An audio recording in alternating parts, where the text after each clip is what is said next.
pagi anak-anak, jumpa lagi dengan Ibu. Hari ini kita akan belajar materi baru tentang teks eksposisi.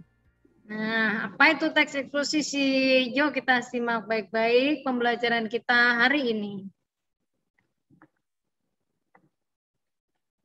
Nah, ketika kita mau belajar teks eksposisi, mikir dulu ini ya.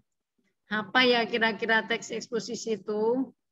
Apa bedanya dengan kemarin teks iklan dan teks berita? Lebih mirip teks berita deh kayaknya. Nah, ini ketika kita membuat teks eksposisi harus tahu dulu dong tentang teks eksposisi itu seperti apa. Karena di dalam penulisan teks eksposisi temanya hampir sama. Tentang politik juga bisa, tentang sosial juga bisa. Misalnya ini dari politik. Politik dinasti dianggap cenderung serakah dan sering korup. Ini bisa disebut sebagai teks eksposisi, bukan teks berita. Nah, letaknya gimana ya supaya membedakan teks eksposisi dengan teks berita? Ada juga nih misalnya tentang tema sosial, kecelakaan angkutan umum. Bisa juga nih dibuat menjadi sebuah teks eksposisi. Caranya gimana ya? Nah, yuk kita belajar tentang teks eksposisi. Mula-mula kita akan belajar tentang apa itu teks eksposisi. Jadi, teks eksposisi adalah paragraf atau karangan yang mengandung sejumlah informasi yang disajikan secara singkat, padat, dan jelas. Teks eksposisi berisi pengetahuan atau informasi. Tujuannya adalah pembaca mendapatkan informasi sejelas-jelasnya. Karena di dalam teks eksposisi ini terdapat gagasan-gagasan berupa pemikiran tentang sebuah topik. Sifatnya ilmiah ya, dan dapat dikatakan sebagai non-fiksi. Di dalam teks eksposisi dilengkapi pendapat para ahli, contoh dan fakta. Faktanya dapat berupa grafik, gambar, atau statistik. Dan tentu saja disajikan singkat, padat namun jelas. Itu ciri dan pengertian dari teks eksposisi. Selanjutnya adalah unsur teks eksposisi. Ada dua unsur teks eksposisi. Yang pertama adalah gagasan. Gagasan adalah ide ataupun pendapat. Isinya berupa pernyataan yang dapat berupa komentar, penilaian, saran, dorongan, dan bujukan. Jadi di dalam gagasan ini merupakan pendapat atau ide. Unsur yang kedua adalah fakta. Fakta adalah keadaan atau peristiwa yang merupakan kenyataan, sesuatu yang benar-benar ada dan terjadi. Tujuan dari adanya fakta ini adalah untuk memperkuat gagasan sehingga diharapkan lebih meyakinkan pembaca. Jadi ini penting, kedua hal ini saling berkaitan. Ya, ketika kita membuat atau memberikan ide, tentu kalau disertai dengan fakta, orang akan lebih yakin dengan ide atau pendapat kita. Yang berikutnya adalah ciri-ciri kalimat fakta. Ada 5 hal yang termasuk dalam ciri-ciri kalimat fakta. Yang pertama, bersifat objektif, apa adanya dan tidak dibuat-buat. 2, dapat dibuktikan kebenarannya. 3, dilengkapi dengan data berupa keterangan atau angka yang menggambarkan keadaan. Bisa juga dalam bentuk grafik, gambar, atau statistik. Yang keempat, menunjukkan peristiwa yang telah terjadi. Yang kelima, informasi dari kejadian yang sebenarnya. Jadi inti atau garis besar dari kalimat fakta ini adalah sesuatu yang benar-benar terjadi. Tidak dibuat-buat dan bisa dibuktikan. Bisa berupa dengan angka, data, berupa gambar, atau statistik. Yang berikutnya adalah pola pengembangan teks eksposisi. Pola pengembangan yang pertama adalah pola khusus umum. Pola khusus umum ini adalah pola pengembangan dengan cara meletakkan ide pokoknya di akhir paragraf. Sedangkan yang awal-awal itu adalah ide penjelas atau kalimat-kalimat rinciannya. Pola ini bisa juga disebut sebagai pola pengembangan induktif. Ya, di akhir paragraf berupa simpulan atau rangkuman dari kalimat sebelumnya. Yang kedua adalah pola umum khusus, kebalikan dari pola khusus umum. Kalau di dalam pola umum khusus, pola pengembangan teks dengan cara meletakkan ide pokok atau gagasan utama di awal, baru diikuti dengan ide penjelas. Biasanya juga disebut sebagai pola pengembangan deduktif. Jadi ide pokoknya itu di awal, baru yang kalimat-kalimat berikutnya itu adalah ide penjelas. Nanti akan Ibu berikan contoh supaya kamu punya gambarannya. Ya. Yang ketiga adalah pola perbandingan. Pola perbandingan ini menggunakan perbandingan seperti benda, keadaan. Hal yang ditentukan perbedaan maupun persamaan berdasarkan aspek tertentu dengan harapan pembaca lebih yakin lagi terhadap apa yang sedang kita perbandingkan itu. Yang keempat adalah pola ilustrasi. Ini pola yang menggunakan ilustrasi untuk membuktikan ide yang terlalu umum.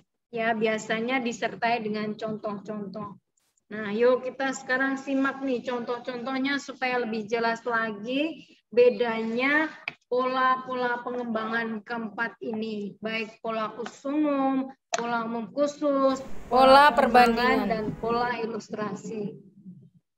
Contoh yang pertama ini kita menggunakan pola khusus umum. Pola khusus umum, Ibu contohkan misalnya, sekarang kita sudah memasuki musim penghujan. Terhadap banyak sampah yang menumpuk karena kita sering membuang sampah sembarangan. Apalagi dangkalnya permukaan sungai saat ini bertambah.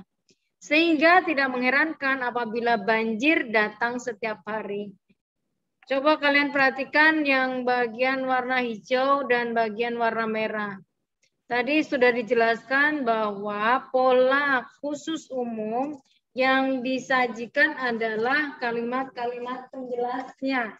Ya, misalnya nih contohnya musim penghujan, sampah menumpuk, dangkalnya permukaan sungai. Nah, di akhirnya adalah rangkumannya atau simpulannya. Maka tak heran banjir datang. Itu contoh yang khusus umum. Yang kedua adalah kebalikannya adalah pola umum khusus. Contohnya nih, bekerja di perusahaan startup atau rintisan memiliki beberapa kelebihan. Pertama, kamu akan memiliki kesempatan untuk belajar membangun perusahaan dari nol secara langsung. Kedua, kamu bisa bekerja di berbagai posisi yang tersedia di perusahaan. Hal ini membuat kamu belajar banyak hal dan kemampuan semakin bertambah dan meningkat. Nah, kalau di paragraf yang kedua ini, dengan pola umum khusus, ide atau gagasan utamanya terletak di awal. Ini Bu tandain warna merah ya. Perusahaan startup, rintisan, kelebihan. Ya, bisa disimpulkan gagasannya kelebihan ketika kita bekerja di perusahaan startup atau rintisan. Apa saja kelebihannya? Nah, kalimat-kalimat berikutnya merupakan rincian-rinciannya, ditandai dengan kata pertama, kedua. Apa saja kelebihannya? Satu, kamu bisa memiliki kesempatan membangun perusahaan dari nol.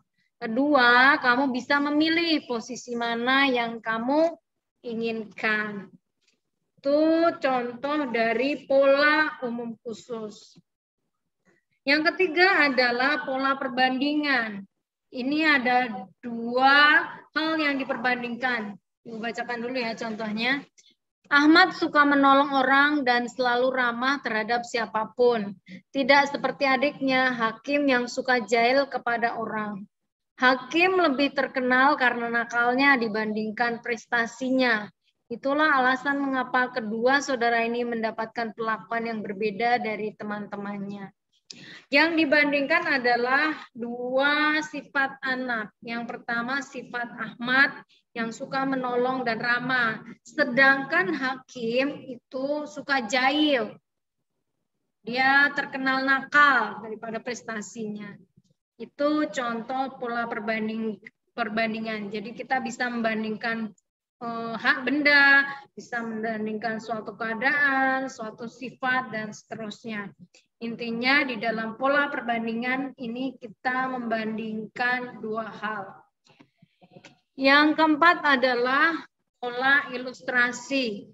Pola ilustrasi ini menggunakan ilustrasi atau contoh-contoh ya untuk mendukung gagasan kita. Ini ada gagasannya itu di kalimat terakhir, penggunaan teknologi yang tidak dibarengi dengan SDM. Ya, contoh-contohnya apa saja nih? Kita baca dulu ya paragrafnya. 11 tahun lalu Indonesia mengimpor gerbong kereta api dari Prancis. Gerbong tersebut tampak mentereng karena dilengkapi dengan alat-alat conditioning. Namun, di manakah sekarang gerbong-gerbong itu? Ternyata sudah banyak yang rusak. Gerbong-gerbong itu kini hanya dipakai dalam trayek tingkat 3 untuk mengangkut anak-anak sekolah dan para petani dari desa ke kota. Siapa yang salah? Penumpangnya atau pegawai PT KAI? Itulah contoh penggunaan teknologi yang tidak dibarengi SDM yang memadai, sehingga teknologi pun lekas rusak sebelum waktunya. Jadi ini disediakan contoh salah satu penggunaan teknologi yang tidak dibarengi dengan SDM. Ya, ternyata gerbong kereta api yang sudah kita impor dari Prancis sekarang sudah banyak yang rusak karena SDM-nya tidak bisa mengoperasikan atau memeliharanya, sehingga kini hanya bisa dipakai dalam trayek tingkat 3 untuk mengangkut anak sekolah dan para petani dari desa ke kota. Nah, itu adalah yang nomor 4 ini contoh dari pola pengembangan dengan pola ilustrasi. Nah, hari ini Ibu hanya menjelaskan itu dulu ya tentang pengertian, paling enggak punya gambarannya tentang teks eksposisi itu. Bedanya dengan teks berita seperti apa, terus unsurnya apa, kemudian contoh-contoh pola pengembangan seperti apa, sudah Ibu jelaskan. Setelah ini nanti di dalam Classroom akan Ibu siapkan sebuah teks eksposisi. Di sana kalian baca teksnya itu untuk menjelaskan dulu, memilah dulu mana yang termasuk gagasan, mana yang termasuk kalimat fakta, mana yang termasuk fakta. Itu yang pertama dulu ya. Jadi nanti ada teks eksposisi, kalian tentukan dulu mana yang termasuk gagasan, mana yang termasuk fakta. Setelah itu, setelah kalian tentukan gagasan-gagasan dan fakta-faktanya, lalu kalian tentukan pola pengembangannya. Kira-kira dari bacaan tersebut, kira-kira nanti ada 3-5 paragraf itu, pola pengembangannya yang mana yang paling tepat? Apakah umum khusus, apakah khusus umum, apakah contoh, ataukah perbandingan? Nanti kalian tentukan. Ya, sekian pembelajaran dari Ibu. Terima kasih.